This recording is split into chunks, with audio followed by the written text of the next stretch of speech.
Whoa, whoa, whoa, whoa, whoa, whoa, whoa, whoa, whoa, YouTube, what's going on? It's late. I just came off of my vest. And it's been a long last 2 weeks.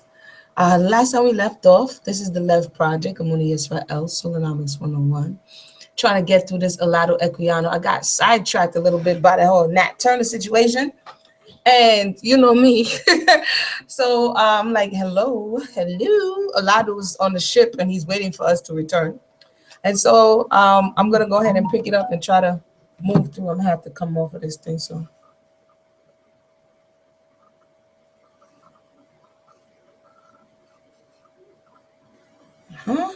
See, as soon as I'm about to go live, some wild stuff just pop up.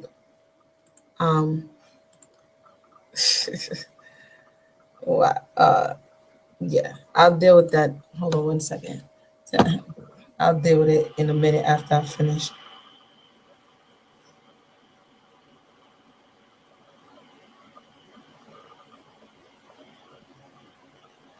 Right. Yeah, I'm gonna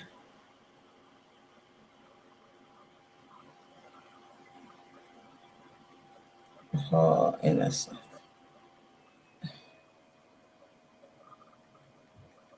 All right. Yeah, sorry about that. As soon as I get started, let me turn off this right here.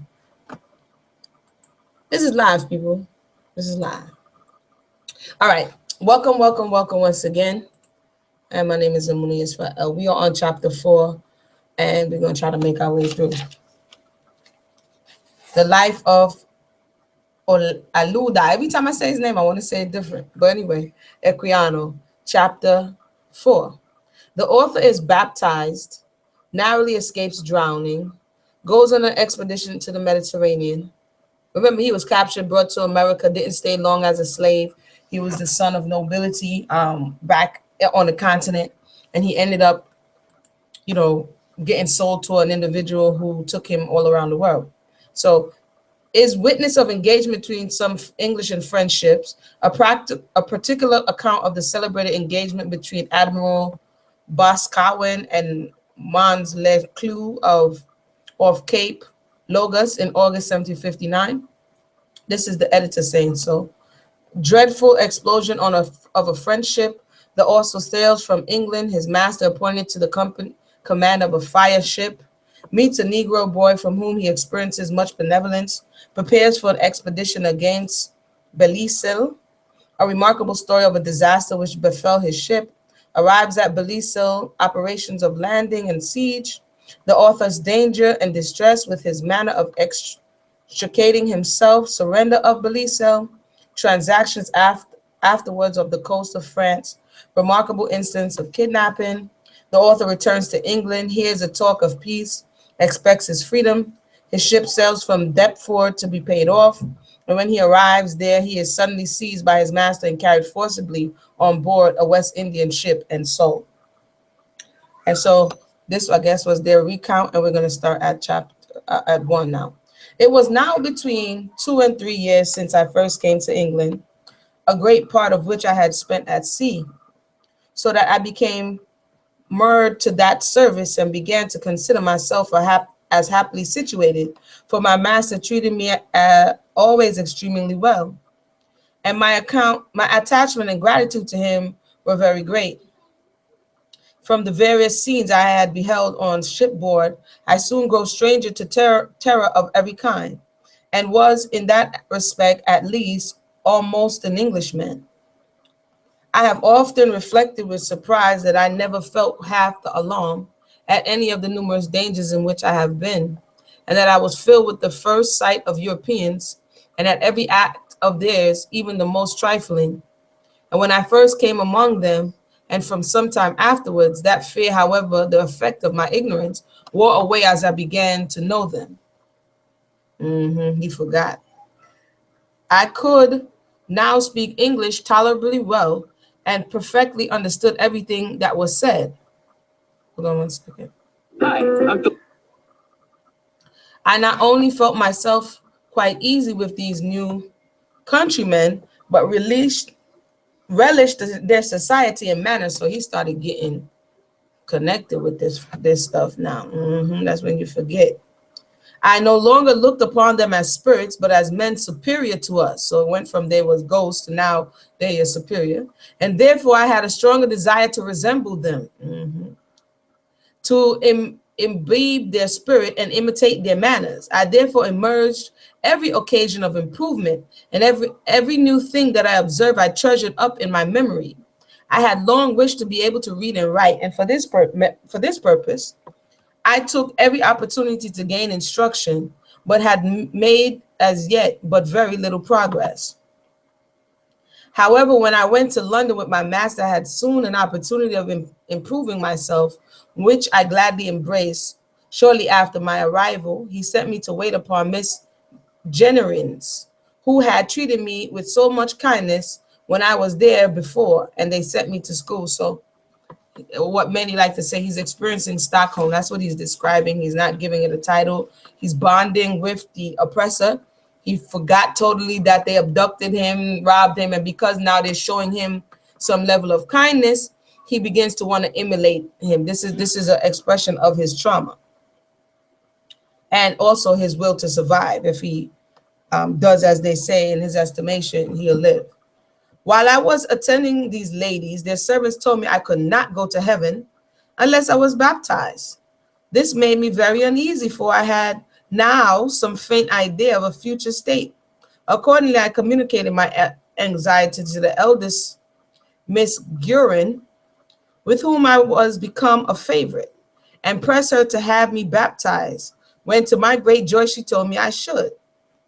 She had formerly asked my master to let me be baptized, but he refused. However, now she insisted on it, and he, being under some obligation to her brother, complied with her request. So I was baptized at St. Marguerite's Church, Westminster, in February 1759 by my present name.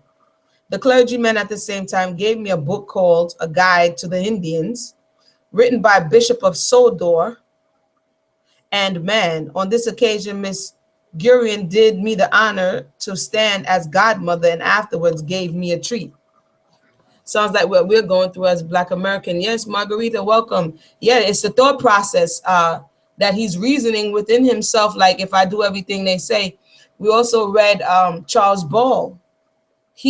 Not Charles Ball, Lewis Hughes. And Lewis Hughes had this same disposition at first, that if I did everything that the mistress said, then I would, retain some kind of humanity. But he found out in the end, not so. So let's see if Olaudah Equiano finds out the same thing. And so agreed, yeah, that's what's happening present day. Marguerite, if you become Democrat, if you become Republican, if you vote, if you clean up your English, if you speak more proper, if you don't talk Black, if you dress like them, if you put perms in your hair, this is going to make you become acceptable. He was going through the same thing. This is when someone is under an oppressive regime and they're looking for survival. It says, I used to attend these ladies about the town, in which service I was extremely happy, as I had thus very many opportunities of seeing London, which I desired of all things. Again, this is like, you got a big job, you work in a corporation. I'm not as bad as those Negroes. Let me go along to get along. I was sometimes, however, with my master at his rendezvous house at the foot of Westminster Bridge. Here I used to enjoy myself in playing about the bridge stairs, and often in the watermen's wherries with other boys. On one of these occasions, there was another boy with me in a wherry, and we went out into the current of the river, while there 2 more stout boys came to us in another wherry, and abusing us for taking the boat, desired me to get into the other wherry boat. Accordingly, I went to get out of the wherry I was in, but just as I had got out one of my feet into the other boat, the boy shoved it off so that I fell into the Thames River, of course, and not being able to swim, I should unavoidably have been drowned, but for the assistance of some watermen who providentially came to my relief. Section 2, chapter 4.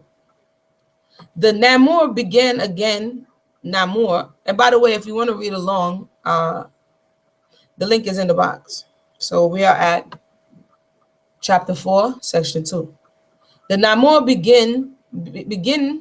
sorry, I'm bugging out. Being again got ready for sea, my master with his gang was ordered on board, and to my no small grief, I was obliged to leave my schoolmaster, whom I liked very much, and always attended while I stayed in London, to appear on board with my master. Nor did I leave my kind patroness, the Mrs. Gurins, without uneasiness and regret. They often used to teach me to read and took great pains to instruct me in the principles of religion and the knowledge of God. I therefore parted from these amiable ladies with reluctance, after receiving from them many friendly cautions how to conduct myself and some valuable presents. When I came to Spithead, I found we were destined for the Mediterranean, with a large fleet ready to put to sea. We only waited for the arrival of the admiral, who soon came on board, and about the beginning of the spring, 1759, we sailed, and in 11 days from the land end got to Gibraltar.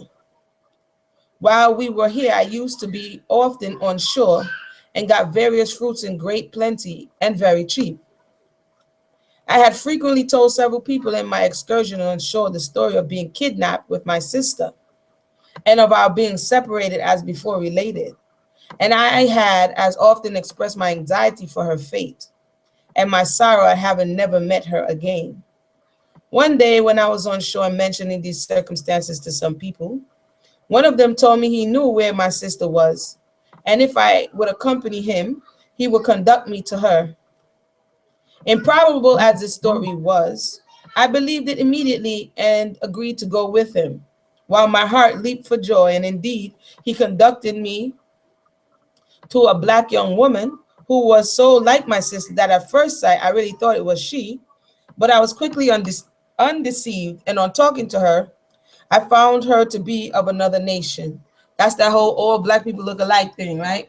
And he's like, even though he know it could, there's the probability is not so, he so wanted to believe it. And because we are so as a people, so long mourning, so long in grief, so long hoping for another storyline, we are quick to believe things that seem most improbable. It says, while laying here, the Preston came in from the Levant as soon as she arrived. My master told me I should now see my old companion Dick. Remember, he from early on in the story, who was going in her when she sailed for Turkey. I was much rejoiced at this information and expected every minute to embrace him. And when the captain came on board of our ship, which he did immediately after, I ran to inquire about my friend. But with inexpressible sorrow, I learned that the boat's crew, that the dear youth was dead. He learned from the boat's crew, and that they had brought his chest and all his other things to my master. These he afterwards gave to me, and I regarded them as a memorial of my friend, who I loved and grieved for as a brother. While we were at Gibraltar, I saw a soldier hanging by the heels at one of the moles. It says he had drowned himself in an endeavor to desert. I thought this a strange sight, as I had seen a man hanging in London by his neck. At another time, I saw the master of a frigate towed to shore on a grating by several of the men of war boats and discharged the fleet, which I understood was a mark of disgrace for cowardice. On board the same ship, a sailor was hung up at the yard arm. And so now we're up to section 3 of chapter 4. Just give me 1 second.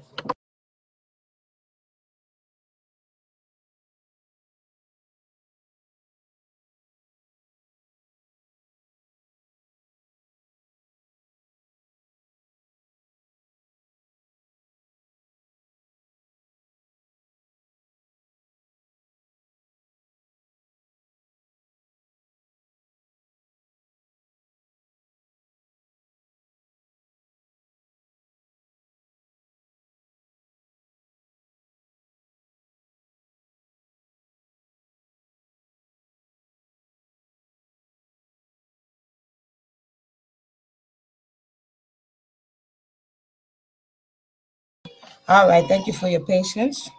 We're up to portion 3. It says, after lying at Gibraltar for some time, we sailed up the Mediterranean a considerable way above the Gulf of Lions, where we were one night overtaken by a terrible gale of wind, much greater than I had yet experienced. One second.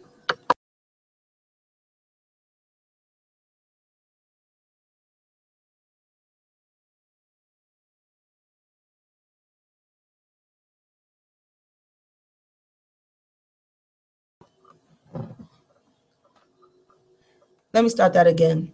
After lying at Gibraltar for some time, we sailed up the Mediterranean, a considerable way above the Gulf of Lions, where we were one night overtaken by a terrible gale of wind, much greater than any I had yet experienced. The sea ran so high that though all the guns were well housed, there was great reason to fear their getting loose.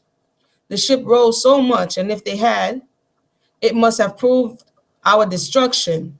After cruising here for a short time, we came to Barcelona, a Spanish seaport remarkable for its silk manufacture. Here the ships were all to be watered, and my master, who spoke different languages and used often to interpret for the admiral, superintended the watering of our ships. For that purpose, he and the officers of the other ships who were on the same service had tents pitched in the bay, and the Spanish soldiers were stationed along the shore. I suppose to see that no depredations were committed by our men. I constantly attended my master and was charmed with his place. All the time of our stay, it was like a fair with the natives, who brought us fruits of all kinds and sold them to us much cheaper than I got them in England. They used also to bring wine down to us in hog and sheepskins to make great diversion.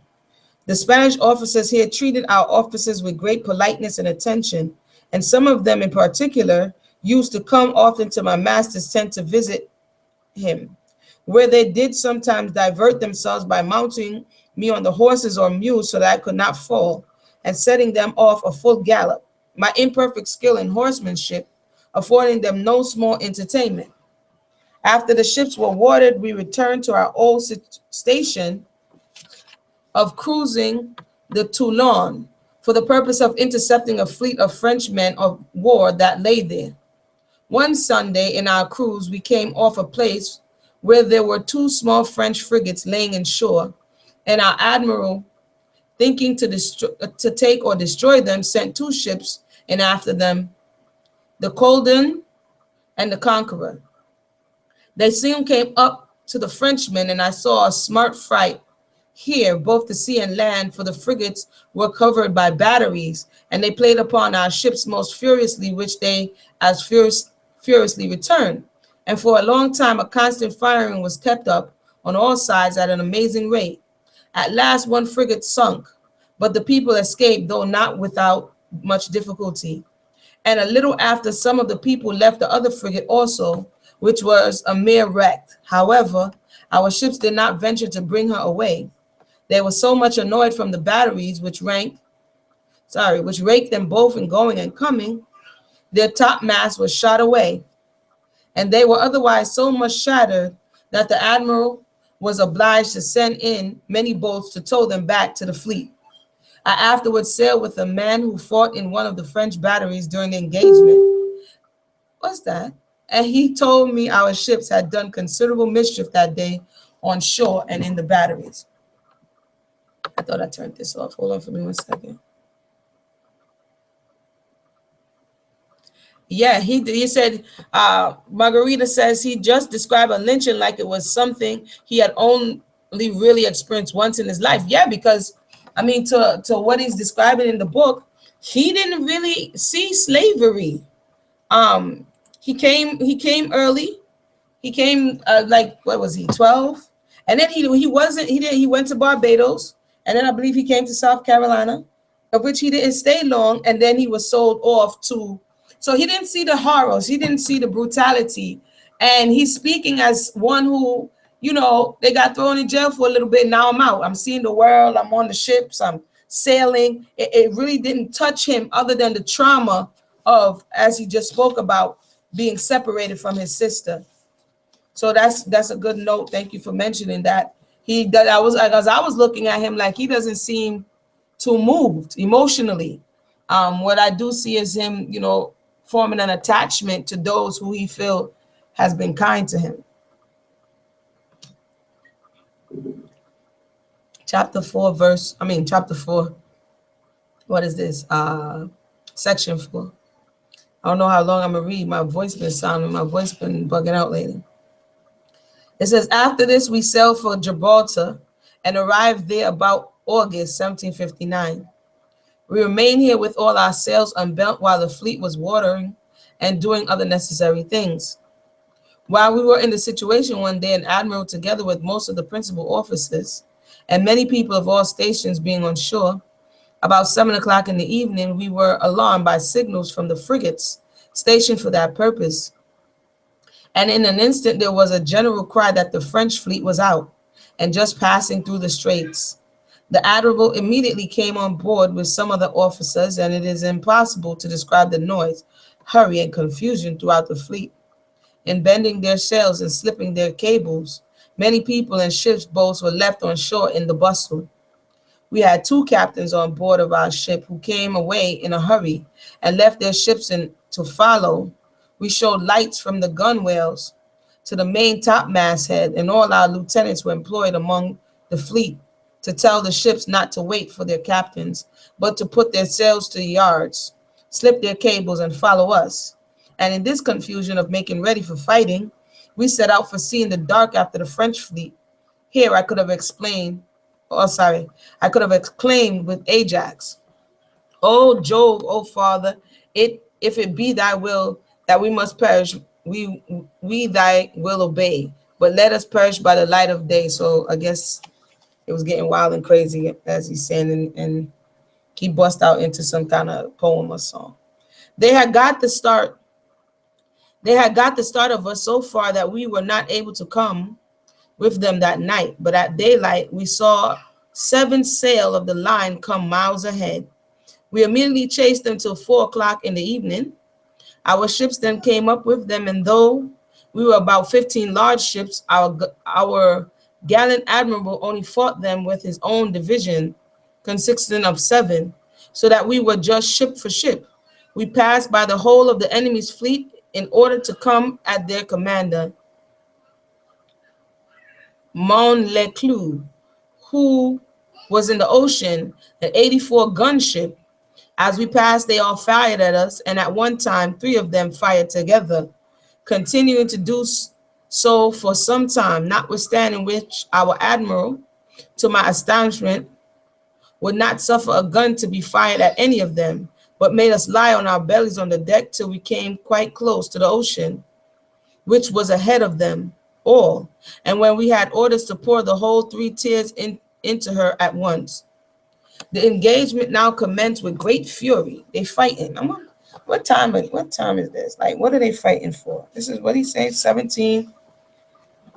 I need to get some more historical context of why the English, if anybody knows that part of history, what was going on between the English and the French at this space and time. Feel free to share.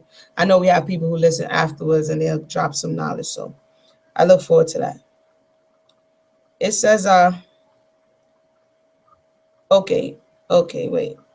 The engagement now commenced with great fury on both sides. The ocean immediately returned our fire, and we continued engaging with each other for some time, during which I frequently stunned with the thundering of great guns, whose dreadful contents burned many of my companions into eternity. At last, the French line was entirely broken, and we obtained a victory, which was immediately proclaimed with loud huzzas and acclamations. We took 3 prizes: La Modeste, a 64-gun, Le Téméraire, and Cantor, of 74 guns each. The rest of the French ships took to flight with all the sail they could crowd. Our ship being very much damaged and quite disabled from pursuing the enemy, the admiral immediately acquitted her and went into a broken boat, the only one we had left on board, the Newark, and which and some other ships we went after the French, the Ocean, and another large French ship called the Redoutable, endeavoring to escape, ran ashore at Cape Logas on the coast of Portugal, and the French admiral and some of the crew got ashore, but we, finding it impossible to get the ships off, set fire to them both. About midnight, I saw the ocean blew up with a most dreadful explosion. I never beheld a more awful scene. Wow. About the space of a minute, the midnight seemed to turn into day by the blaze, attended with a noise louder and more terrible than thunder, that seemed to rend every element around us. My station during the engagement was on the middle deck, where I was quartered with another boy to bring powder to the aftermost gun. And here I was witness to the dreadful fate of many of my companions who in the twinkle of an eye were dashed to pieces and launched into eternity. They blew up the ship with the people on it? What the box is this? I'm sorry. Happily, I escaped unhurt, though the shot and splinters flew thick about during the night. Towards the latter part of it, my master was wounded, and I saw him carried down to the surgeon, but though I was much alarmed for him and longed to assist him, I durst not quit my post. At the station, my gunmate and I ran a very great risk for more than half an hour of blowing up the ship. For when we had taken the cartridges out of the boxes, the bottoms of many of them proving rotten, the powder ran all about the deck near the match tub. We scarcely had water enough at last to throw on it. We were also from our employment very much exposed to the enemy's shots, for we had to go through nearly the whole length of the ship to bring the powder. I expected, therefore, every minute to be my last, especially when I saw our men fall so thick about me. But wishing to guard as much against the dangers as possible, at first I thought it would be the safest not to go for the powder, till the Frenchmen had fired their broadside, and then, while they were charging, I could go and come with my powder. But immediately afterwards, I thought this caution was fruitless, and cheering myself with the reflection there was a time allotted for me to die as well as to be born, I instantly cast off all fear of thought, whatever of death, and went through the whole of my duty with alacrity, pleasing myself with the hope, if I survived the battle, of relating it and the dangers I had escaped to Miss Jurins, and others when I should return to London. That's the end of section 4. We're on to section 5. He goes on to say, our ship suffered very much in this engagement, for besides the number of our killed and wounded, she was almost torn to pieces, and our rigging was so much shattered that our mise-en-mast, main yard, etc., hung over the side of the ship, so that we were obliged to get many carpenters and others from some of the ships of the fleet to assist in setting us in some tolerable order. Notwithstanding which, it took us some time before we were completely refitted, after which we left Admiral Broderick to command, and we, with the prizes, steered for England. On the passage, and as soon as my master recovered of his wounds, the admiral appointed him captain of Etna fire ship, on which he and I left the Namur and went on board of her at sea. I like this small ship very much. I now became the captain's steward, in which situation I was very happy, for I was extremely well treated by all on board and had leisure to improve myself in reading and writing. Of the latter, I had learned a little before I left the Namur, there being a school on board.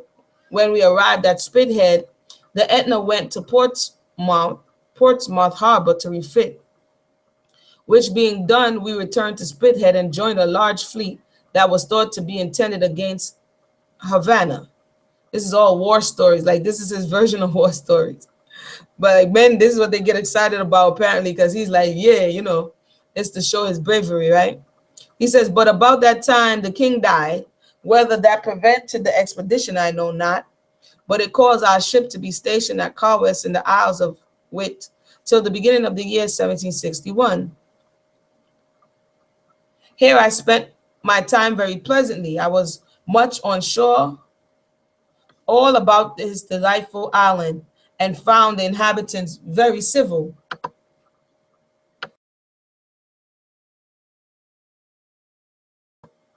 While I was here, I met with a trifling incident which surprised me agreeably. I was one day in a field belonging to a gentleman who had a black boy about my own size. This boy, having observed me from his master's house, was transported at the sight of one of his own countrymen, and ran to meet me with the utmost haste. I, not knowing what he was about, turned a little out of his way at first, but to no purpose. He soon came close to me and caught me in his arms as if I had been his brother, though we had never seen each other before. After we had talked together for some time, he took me to his master's house, where I was treated very kindly. This benevolent boy and I were very happy and frequently seeing each other till about the month of March 1761, when our ship had orders to fit out again for another expedition. When we got ready, we joined a very large fleet at Spithead, commanded by Commodore Capel, destined against Belle Isles, and having a number of transport ships in the company, with troops on board to make a descent on the place. We sailed once more in a quest of fame. I longed to engage in new adventures and to see fresh wonders. This does not sound like somebody who was in slavery. This is the book, Olaudah Equiano, The Life of Olaudah Equiano, Gustavus Vassa, the African. For those who just joined us, we're on chapter 4, finishing up section 5. I had a mind on which everything uncommon and everything which I considered marvelous made their full impression. Every extraordinary escape or single deliverance, either of myself or others, I looked upon to be affected by the interposition of Providence. We had not been above 10 days at sea before an incident of this kind happened, which, whatever credit it may obtain from the reader, made no small impression upon my mind. So that's the end of section 5. That's the end of section 5. And now we're on to section 6. Hold on one second. Everybody's blowing me up while I'm reading here. Hitting me up on all types of media. For those who have just joined us, peace, David. How you doing? Welcome. Right now we're going through, I got a little side chat with Nat Turner. I had to get, you know what I'm saying? I had to get the original book, which I read here, The Confessions. Then I had to get the 1968. I didn't start reading that one. And then I got, as I did my research, there was a response to the Nat Turner book that became fiction in 1968. And so 10 melanated authors came together and wrote a Black response to the fictionized Nat Turner story. So, you know, you definitely will be hearing that coming soon. Just wait. No, we already said we was going to leave it on. So with that being said, you know, we got a little sidetrack. I got a little sidetrack, but I'm back. Olaudah's in the ship. We're going to read section 6. Let me see how many sections is in this portion right here. As long as my voice holds up. We had on board a gunner whose name was John Mondell, a man of, I'll just loosen it, but leave it on. Hold on one second. Go ahead. We had on board a gunner whose name was John Mondell, a man of very important morals. This man's cabin was between the decks, exactly over where I lay, abreast of quarter-deck ladder. One night, the 5th of April, being terrified in a dream, he awoke in so great a fright that he could not rest in his bed any longer, nor even remain in his cabin, and he went upon deck about 4 o'clock in the morning, extremely agitated. He immediately told those upon the deck of the agonies of his mind and the dream which occasioned them, in which he said He had seen many things very awful, and he had been warned by St. Peter to repent. Lay down on the couch. Who told him time was short. This he said had greatly alarmed him, and he was determined to alter his life. People generally mock the fears of others. Okay, hold on one second. When they are themselves in safety, go ahead and go. And some of his shipmates who heard him only laughed at him. One second.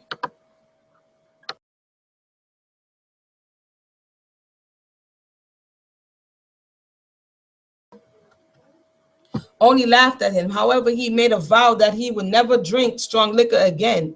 And he immediately got a light and gave away his sea store of liquor. After which his agitation still continued, he began to read the scriptures, hoping to find some relief, and soon afterwards he laid himself down again on his bed and endeavored to compose himself to sleep. But to no purpose, his mind still continued a state of agony. By this time it was exactly 7:30 in the morning. I was then under the half deck at the great cabin door, and all at once I heard the people in the waist cry out most fearfully, "The LORD have mercy upon us, we are all lost. The LORD have mercy upon us." Mr. Mondale, hearing the cries, immediately ran out of his cabin, and we were instantly struck by Lynn, a 40-gun ship, Captain Clark, which nearly ran us down. This ship had just put about and was by the wind, but had not got full headway. Oh, we must all have perished, for the wind was brisk. However, before Mr. Mondale had got 4 steps from his cabin door, she struck our ship, and her cut water right in the middle of his bed and cabin, and ran it up to the coamings of the quarter-deck hatchway, and above 3 feet below water. And in a minute, there was not a bit of wood to be seen where Mr. Mondale's cabin stood, and he was so near being killed that some of the splinters tore his face. As Mr. Mondale must inevitably have perished from this accident, had he not been alarmed in the very extraordinary way I had related, I could not help regarding this as an awful interposition of Providence for his preservation. Very interesting. The 2 ships from sometimes swinged alongside of each other for hours, being a fire ship. Our grappling irons caught the Lynn every way, and the yards and rigging went at an astonishing rate. Our ship was in such a shocking condition that we all thought that she would instantly go down, and everyone ran for their lives and got as well as they could on board the Lynn. But our lieutenant, being the aggressor, he never quit the ship.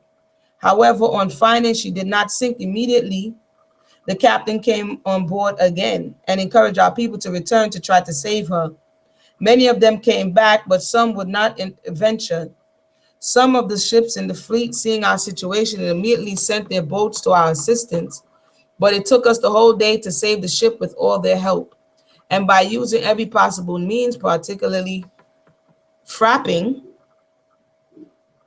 which means giving a brace or tightening to the tackle by a compilation of ropes. Okay, give me a minute. Her together with many haysayers, and putting a great quantity of tallow below water where she was damaged, she was kept together, but had we met with a gale of wind, she must have gone to pieces, being in such a crazy condition that we had ships to attend us till we arrived in Belle Isles, the place of our destination, and then we had all things taken out of the ship, and she was properly repaired. This escape of Mr. Mondale, which he, as well as myself, always considered as a singular act of Providence, I believe had a great influence on his life and conduct ever afterwards. Now that I am on this subject, I beg leave to relate another instance or 2, which strongly raised my belief on the particular interposition of heaven, and which might not otherwise have found a place here from their significance. I belonged for a few days in the year of 1758 to the Jason of 54 guns at Plymouth. One night, when I was on board, a woman with a child at her breast fell from the upper deck down into the hole near the keel. Everyone thought that the mother and child must have been dashed to pieces, but to our surprise, neither of them were hurt. I myself one day fell headlong from the upper deck of the Etna down the after hole when the ballast was out, and all who saw me fall called out I was killed. But I received not the least injury, and in the same ship a man fell from the masthead on the deck without being hurt. In these and in many more instances, I thought I could very plainly trace the hand of God, without whose permission a sparrow cannot fall. I began to raise, I thought I closed that thing. I began to raise my fear from man to him alone, and to call daily on his holy name with fear and reverence, and I trust he heard my supplications and graciously condescended to answer my accordingly to his holy word, and to implant the seeds of piety in me, one of the meanest of his creatures. We're going to pick up at chapter 7. My voice is getting a little, we have a few, not chapter 7, section 7. We're going to finish this out when I come back again, most high willing. And then we're going to go through some more of his war stories. And, you know, again, it's just an interesting look on how he started off talking about his abduction, but ultimately he didn't end up so far in harsh servitude. Very, very interesting. Something else for us to add to our conversation in dispelling the thought that everything across the board or everyone's experience across the board was the same. So we're seeing at this point that everyone's experience indeed was not the same. So with that said, I want to thank you for tuning in. Thanks, Sister Margarita, for tuning in and letting your voice be heard. Brother David and whoever else tunes in hereafter. We'll talk again soon. I'm going to go rest my voice up here, hopefully. And I pray everybody have a blessed night. Shalom. Oh, I have all the links in the box. If you missed some other ones, feel free to go and check it out. And I look forward to hearing from you.